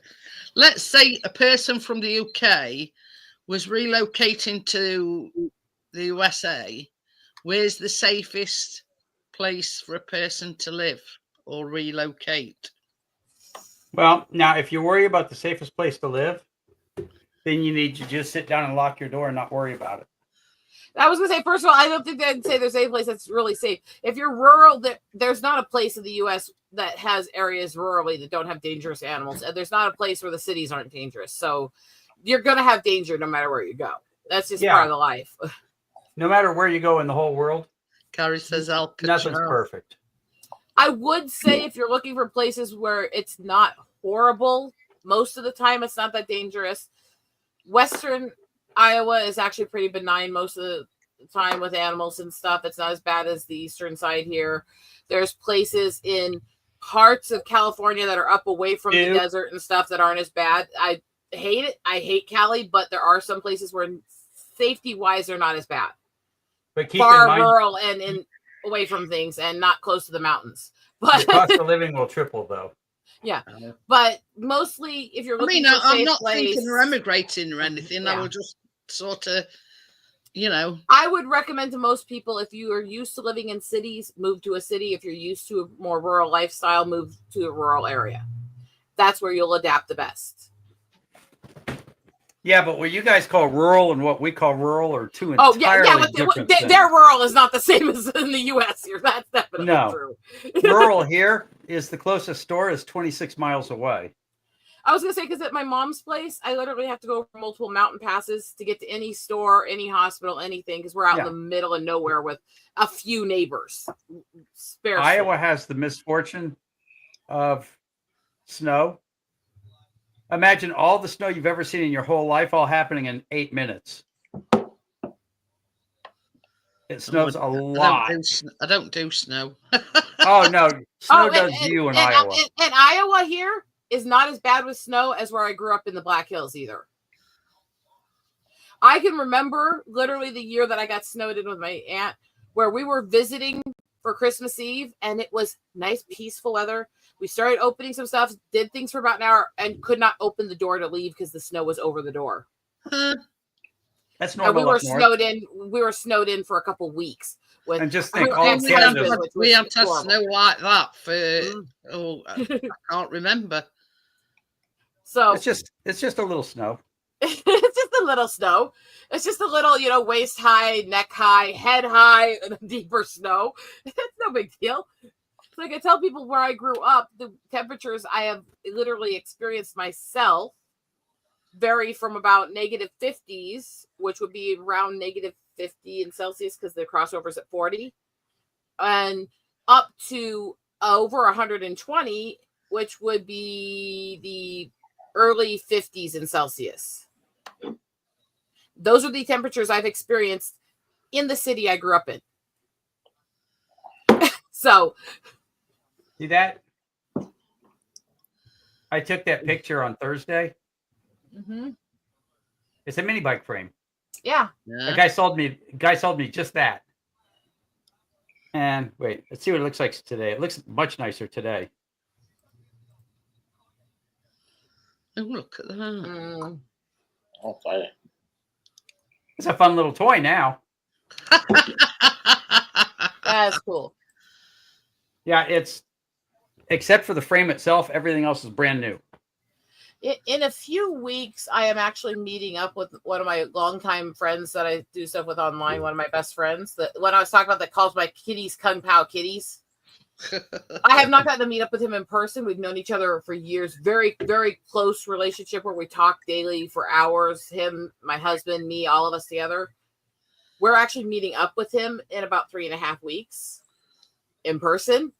And he's got a lot less to adapt to coming down here because he lives near Toronto and he lives in an area that gets a lot of snow and stuff. So, but he's also dealt with cities and rural. So he's not going to have to deal with as much culture shock as somebody from the UK would. So it's pretty much used to any weather. Yeah. If you want to see the entire country and see the good and the bad and the ugly, go to Midland, Texas. That's for real, honest to God, old world Texas. Then go to San Jose, California, and visit San Francisco. And now, if you're still straight, if you're not gay, then go visit Salt Lake City, Utah, which is run by the Mormons. Like they own this whole city. And that's a pretty, it just creeps me out when I go there. Then go to someplace like Montana. And then you can go hit the Indianapolises and New Yorks and Chicagos. And I would say if you head into Montana, either dip through Yellowstone a bit and do some of the tribal and Old West stuff there, or dip through the Black Hills and Badlands and do some of it there. And see the old mountains, the old deserts, the reservations, and the rural, guttural poverty that's there. So people, you don't just see the city life, but you understand the extremes of the U.S. culture. I see what Gary's put. Yeah, Gary, it is. I had a red mini bike, kind of like it, that I built, I don't know, a year ago. And I amused myself to no end riding that thing around the neighborhood. So I decided to I saw that frame. And I think I paid $30 for it. I paid $30 for the frame and spent $300 on engines and controllers and brand new tires and seats, and because I wanted a brand new one. I actually get that. We spend money on what we love. It's just something to keep you occupied, Bill. But now I'll get bored with it in a month and get rid of it. That's just how I am. Because I only play with my toys for a little while and then I get bored of them and get rid of them. I'll sell it off to somebody. It's still 3D printing, Bill. You know, there's a part of me that wants to make a sarcastic comment about that and say it might have to do with having relationships that end and start. Yeah, that's my baby, the printer, my bamboo. Have you done anything recently then? Nothing interesting. The last few things I've done are things like brackets and whatnot. Those are boring. Damn it. Go there. Okay, close enough. It's kind of funny when I move the camera. It looks like I'm going back and forth, but actually I just can't get the camera in the same place twice. Tommy says no suspension, Bill. No suspension. Nope. And I promise the first time I ride it, I'll have a helmet on and elbow protectors and wrist protectors, and I'll have my wrist guards on, and I'll have a jacket on, and I'll have my helmet, because you don't know what might go wrong, but you do find out on the first time you ride it. My sister, when she thought she was going to try to be a biker just because we grew up around them and she'd never ridden it, and bought herself a bike without having ever ridden, and literally crashed it into the garage door the first time she turned it on. Yeah, the first time I got on a motorcycle, I hit a fence. I only went like 8 feet and hit a fence. I never crashed. I never crashed when I was learning, but I was very cautious when I first started. Yeah, I was going to say, you're a lot more careful than I probably was. But once I got enough experience under my belt, caution kind of went to the wind, and it became more of a It was kind of funny. He never let me ride his motorcycle again after he picked it up. Oh Lord. I was way crashier than he was. But I mean, we were inside a fenced in area at high school. And he says, and I was like, I was on the football team and all that and captain of the hockey team. And so he says, yeah, Bill, you want to ride it? Go ahead, have fun. You'll have fun. Try it. And I said, okay. Never done it before. He says, that's okay. It's easy. And I smacked it into the fence and he says, okay. Anyone who says that's okay, it's easy, is trying to see you crash. Well, no, I was one of the cool kids. So he wanted me to play with his bike. And it was like, it's just not a good idea. And I knew I was going to kill myself. Weren't you a biker, Richard? I used to have bikes when I was younger, yeah. Quite a few. It was just natural for me to get into that, being the rowdy headbanger out of the family and growing up near Sturgis. It's like, okay, motorcycles, that's a thing, Unfortunately, I've got too much muscle issues and too many ticks now to actually do it. So I really do need to get a good trike just so I can balance it with my muscle issues. Because I miss riding, but I can't do it. I almost bought a three-wheel motorcycle frame. No, I should say that. I didn't almost buy it. I tried to buy it and he wouldn't sell it to me. Sorry. Well, I was going cheap and he wanted more money than I was willing to pay. That's it, especially if you've got to, pay out for odds and ends on it. I'm sure that thing's still sitting there completely ignored. And I offered him like $300 for it. And I told him, I said, if you'll take $300, I'll go get the trailer. Because it needed everything. People get very, very particular about this. Bill, that it didn't take your offer. Well, no, because I would have built it and sold it. For me, three-wheel motorcycles don't work. See, I've always preferred the genuine just motorcycle, not the trike or spider. But with my nerve issues now, it's just not possible to ride. I'd rather ride three-wheel than not be able to at all. Yeah. They just don't work for my head. Yeah, Tommy, I tell you, those wheels, you ready for this? They've got 5-inch rims. That's 5-inch diameter. The tires are all of about 13, 14 inches tall total. Maybe not, probably not even that. They're probably 10 inches tall or 11. See, I want like the Las Vegas trikes kind where it's like custom decked out like a full like chopper style motorcycle. It's just got the extra wheel for balance. I want that kind of thing where it's still freaking biking, Hey, Gary, in the video I did on the bike, I called it a Lego. I said the same thing. I said it's basically a Lego kit for a mini bike, because I had all the parts all laying all over the place, like all the way across the bench were assorted mini bike parts and a blue frame. I didn't want a blue one. I wanted a red one. There you go. But it originated as a blue one and ended up a red one. I do love the whole biker culture so much. I do. Unfortunately, it just doesn't work when you're ticking. One good tick and you're in the ditch. It's like, uh-oh. See, nothing against the biker culture, but it's not my people. I'm a city kid. Yeah, see, I've lived in several cities. I've never had good experiences living in cities, whereas I grew up rural with the bikers and hunting and trapping. So I fit better with that, That's why I said it depends on the people. It really is. And see, the only time I've ever gone hunting was with a little 22 with a great big, the scope was this big on it, but a little 22 rifle with a 24 power scope. And I was probably 9 years old and they sent me out with a gun to go kill squirrels. Okay. So was that the youngest experience you had with a gun? You could have done with that, Richard, when you were killing them rats. I think I was. Yeah, I was about 6 when I learned to shoot. No, I never learned how to shoot. They just gave me the gun and said, "Here's where the bullets go. Go get some squirrels. We'll give you $1 each for squirrels." Learn to shoot was kind of generous for how my cousin taught us, but and I was literally, it was like a week after the first time I picked up a gun that I was out helping them track deer and stuff out in the woods. So. The only advice I got was don't aim it at the barn or the house. Do you know what advice I got from my mom when I told her I was out messing with guns and learning to shoot? She looked at me and said, "That's nice. Don't shoot your brothers."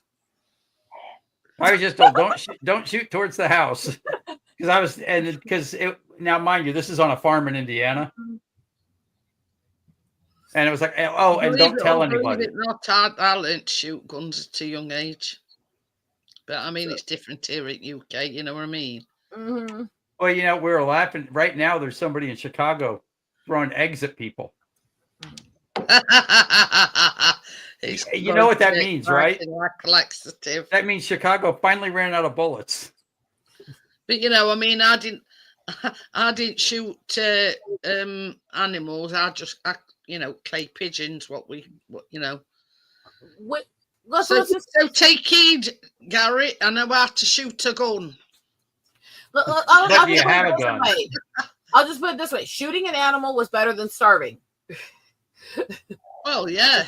And that's where we were. We had no money. We had nothing. We didn't have technology or anything. We had, let's go shoot so we can maybe eat tonight. Hey, tell you something, Gary. Them spud guns used to come bloody keen.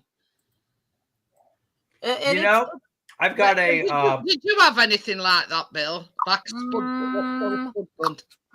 I've got a great big bead blaster, and it's got a 5-gallon tank on it. And I've been thinking about getting a downsized tube to shoot tennis balls. Because I figure with 100 pounds of pressure, I could probably put a tennis ball in orbit. Into next county. Oh, yeah. Well, funny, I can actually, from where I'm sitting, throw a Frisbee into the next county. But it's not that far. I can remember them spud guns, Gary. They were lethal, they were. It were a bit like a BB gun, but you push it into a spud, a potato, basically. Yeah, and, you shoot it, and they were lethal. I'm far more prone to bows and arrows and crossbows than I am guns. I find them much more fun.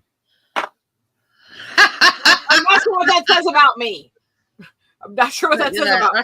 I can remember that because, like you say, I'd got an older brother, you know, so we were sort of brought up with that kind of thing. But yeah, them spud guns were lethal. Yeah, I was the older brother. Got some force behind them. You ever fish with bow and arrow and a little bit of a ornery? Sorry. She just tried to pull the camera off the computer. You haven't had fun until you fish with a Hawaiian sling. I like fishing with bow and arrow, and this a Hawaiian sling is it's the greatest fishing tool ever made ever. Because I love the challenge of trying to shoot it as it's swimming through the water with just the aim. Come on, then, Bill, explain to us what an Hawaiian sling is. It's a spear with a big long rubber band, like a bungee cord, and but it's like 8 feet long. So you slide your arm down it, and the rubber band's attached to this end. You hang onto the rubber band and slide your arm down it, so it's sticking up over your shoulder, and you're holding it near the end, and you can aim it, and you let it go, and it sticks the fish. And pulls you off insane. Well, you have to hang onto the rubber band when you do it, or you only get to do it once. Pussy. So yeah, what you do is you put a flashlight in the water at night, and the fish will come to the flashlight, and then you use the Hawaiian sling to get them out. Oh, good boy. Well, see, we've got this thing here in UK. If you catch fish, you chuck them back in the river. Well, yeah, but if you do it with a Hawaiian sling, you don't put them back in the river. They're not going to swim much. You know what I mean? If you're using a spear or bow and arrow to catch fish, they ain't going back in the river. They're dead. Yeah. Yeah. You know, I can never understand somebody sitting on a riverbank, you know, sometimes all night long till next morning to catch a fish, to put it in a net, and then release it back. Well, we go fishing for fun and put it back. That's 99% of the fishing I've done in my life. I don't. Not my first wife. was crazy enough to where she'd skin the fish and make us food out of the fish. But, But that's the only person I've ever had that would do it. Think of anything more boring than sitting on a riverbank all night long catching fish that you know that you're going to put back in river. Personally, Jeanette, I agree with you. I don't get the whole catch and release thing. If I'm fishing, I want to eat. If you don't understand, you never will. But I'm hyperactive. Sitting there just to fish for fish's sake does not make sense to me. I'd be finishing me. I couldn't sit there doing nothing all night. But you're not doing nothing. Well, you know what I mean. Well, sometimes you are, because you don't get a fish. Okay, now if you're fishing with live bait, then you're not really fishing. All you're doing is feeding. And then when they eat, you reel them in. It's if you're fishing with like lures and stuff. Then, Tommy, if it's not you're doing your lure the whole time. It says fishing ain't just about catching fish. What's a squatty? A new recruit to the army. Look, I mean, gotcha. The culture I grew up around, when you were out hunting and fishing, it was because you needed to hunt and fish. We hunted and fished all the time, but we were feeding each other. Literally was like 5 or so when my dad was making me clean the fish with him after I caught him. So, I mean, it's always been you use what you do. You're not just doing this, you use it, you know? But that's how I was raised. It was about, survival. This is the thing. My dad used to go with, shotgun. And he used to if you shoot water, you get a lot of fish all at once. Pheasants. And this one day he bought about a dozen back over his shoulder, these pheasants, and me and my sister had to sit and cut the heads off and pluck them. I thought, oh my God. And then after you decapitated them and stripped them of feathers, you're asking us to eat them as well. Anyone in the U.S. who wants to help the ecosystem, hunt the boar, hunt the pheasants. They are so invasive. They are causing so much danger. They do not belong here. The pheasants are causing serious population Why don't they issues belong with here? actual wild. They don't belong here because they're not native here and they're damaging the actual native animals. Pheasants are native to America. I watch a program called Alaskan Bush People, and they catch the deer and whatever, grouse, same as you say, for the prairie hens and several other related birds are. But the ringneck pheasants were brought over through Alaska, and they're not native, and they're actually killing the other species. Or whatever you call it. Now I've got this mental image of a pheasant with a knife sneaking up on other animals in the middle of the night because they're not very big. Well, hey, Gary, just so you know, I passed up an easy joke here when you talk about the squatties sitting in the back of the Land Rovers, because I'm assuming that there was at least one person in the front of it trying to get it started. But anyway, they used to have these, what they call, like pheasant, there'd be a lot of oodie-doo-dee-doo, snobs and whatever. And they'd send people out into woods and they called them beaters, and they were like tapping so the pheasants would, fly in air, and then hoity-toity would shoot them.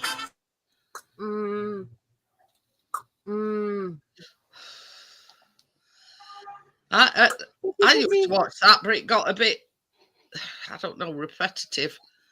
But yeah, that Alaskan Bush People, they've been all up late. I mean, I don't watch it now because, he died, and, and they all sort of like went back to civilization.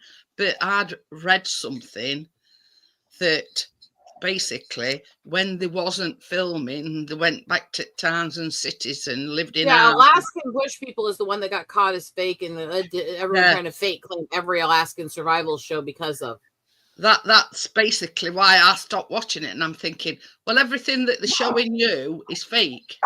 Which is and they try to say that about Alaska, the Last Frontier, that it's fake, but there's literally like family footage of them even as children on that homestead doing stuff. But because some of them live in the city and some of them have moved out and come back and stuff, they're like, it's fake. It's like, no, that there's a difference.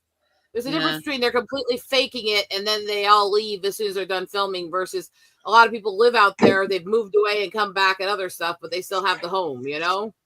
But yeah, that's one of the reasons why I stopped watching it, because I saw a thing saying, you know, when they're not filming, they're not out in wild and they're not living in the wild. It's just for the program. And then once filming's done, they go back to the city and live in their houses and whatever. So it's, you know, anyway. On that note, I'm going to call it a night. It's been nice. It's been nice to. It's been nice to visit. I'm getting ticky, so probably about time to sign off for a bit. Yeah. Okay. Then I'll see you all tomorrow. Tomorrow, I'm making Terry's chocolate orange 3 things. Good boy. I thought that was Wednesday. Hey. I thought it was Wednesday you made stuff. Tuesday. It's only when football's on that. You know, I do it Wednesday, but normally it's Tuesday. Making 3 things. So I'll see you all later, guys. Okay. Bye. See you tomorrow. Bye. Bye. It's okay, boy. It's okay. It's okay. It's okay.